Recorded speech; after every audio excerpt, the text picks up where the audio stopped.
Hey everyone, NWA Prepper here. I want to talk to you about the third thing on my mind about challenges to your prepping. And the third thing is your family. Getting here, that's a little better. Getting your family involved. How can you get them on board and get them thinking the same lines you do? It's difficult. It's difficult. The thing that works the best is to be ready for things that are important for them first. I've told this story several times that that the thing that got my wife ready, and she's still not quite as energetic about it as I am, or particularly as me and Scout and my daughter are, is we ran out of Miracle Whip, and we weren't out because I know that was important for her. So I had that. That was one of the first things that I had put in reserve was her brand of ketchup, and I'm trying to keep the neighbor out, was her brand of ketchup and Miracle Whip. And having that in the pantry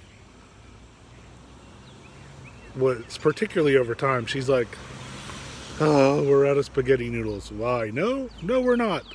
Scout, go to the pantry.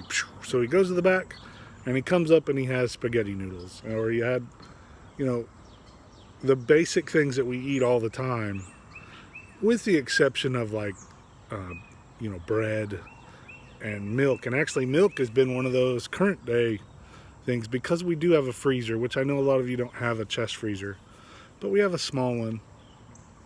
And milk was on sale for $1.30 a gallon.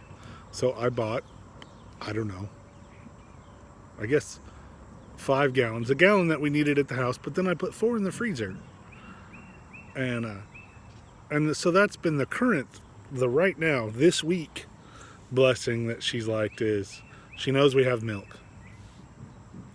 Another one was laundry detergent. I had bought, I had calculated how many loads of laundry that we would do on average for a year. 365 days, how many loads of laundry. And I went out with, we had got a tax return one year. And hey, Bobo, I guess that'll go away. With our tax return, and I went out and I bought, and it wasn't a lot. I think it was 4 jugs of laundry detergent. Because my daughter has a skin disease, so we're limited on what we can use. So it had to be something special. It couldn't just be whatever's on sale. It has to be something particular. And so we had that. And so she's like, oh, what is all this up here for? Well, that monthly struggle of, oh no, we're out of laundry detergent, didn't happen. And so that was all actually in 1 year.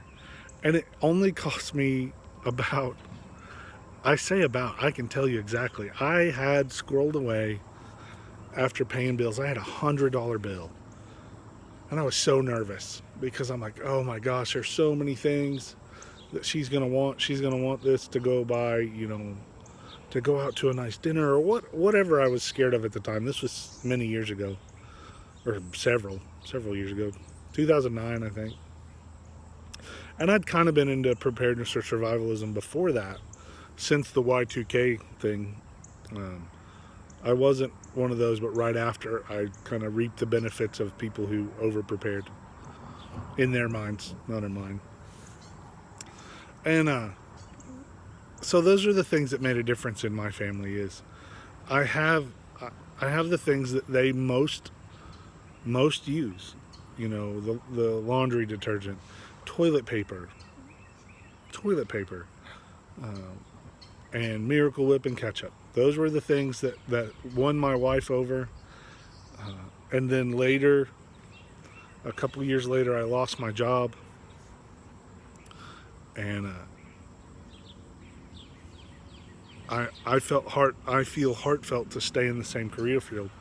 I've been in emergency services either on an ambulance or on a fire truck or on a police car. That's what I want to do. That's what I feel led to do.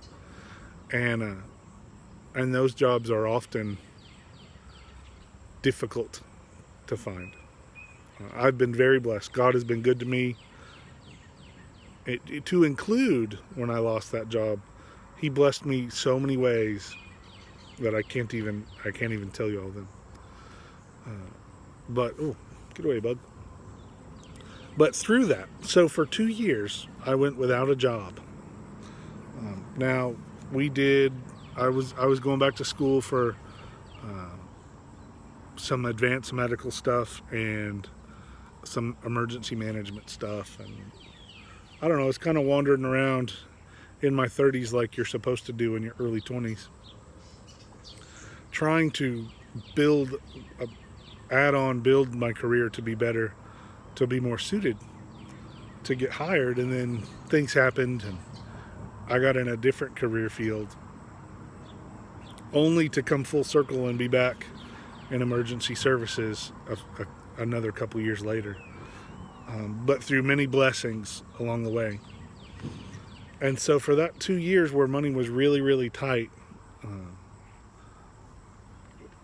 I guess it's been tight ever since then, actually, because my wife's health has changed, and so we're not a 2-income family. It's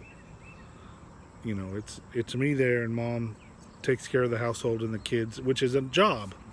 I don't mean she doesn't have a job. Income. She doesn't have much income. But she works harder than I do, probably. Anyway, so being ready for those, and that whole 2 years, we had toilet paper. I mean, not for 2 whole years, but we never ran out of things, because that gap between a payday and a payday, we had supplies to bridge that gap. And that was a comfort she found in that is hard to describe. And a pride for me, even though at the time I wasn't the primary breadwinner of the family, the hero. I couldn't have made it through that without her, and God used her to bless me even more through that. But in that time frame, she got comfortable and accustomed to knowing, hey, I just know that when we get low of pickles, there's a jar of pickles somewhere in this house. And now it's moved on to the point where when I go to the store, she's like, hey, and she sends me a text or writes it down, and we need P/pickles, P/Miracle Whip, P/canned soup. And the P means pantry. And which means I know that she's already pulled from the pantry to move into the kitchen, or that we're getting low. And there is a wonderful feeling when your wife lets you know, hey, we're down to 12 cans of chicken in the pantry. Did you know that? You need to pick some up. Because that's not the kitchen. She's still got 3 or 4 cans in the kitchen. This is in reserves, just in our house. Now that's not our bug out locations. That's not our mag groups. That's just in our house. And so that's a wonderful feeling. And you can get there by the little things. Give it time and find out what's important to them, to your family, and make sure that those things are a priority. If your kids like AA batteries for their flashlights or their handheld video game, don't run out of AA batteries. Make sure that you've got toilet paper for your family, that they never have to go, oh no, we're out of toilet paper. If you have ladies in the house, make sure feminine products are never a thing. They're always where they want them to be, or they know they can get them in the house. Those type of little things will build, and that will build the security in them that they'll like, and then they'll be on board. They'll get on board, even if they don't call themselves a prepper. They'll like being ready. I like being ready, and I hope you like being ready. Together we can do it. We can be ready. Let's get ready.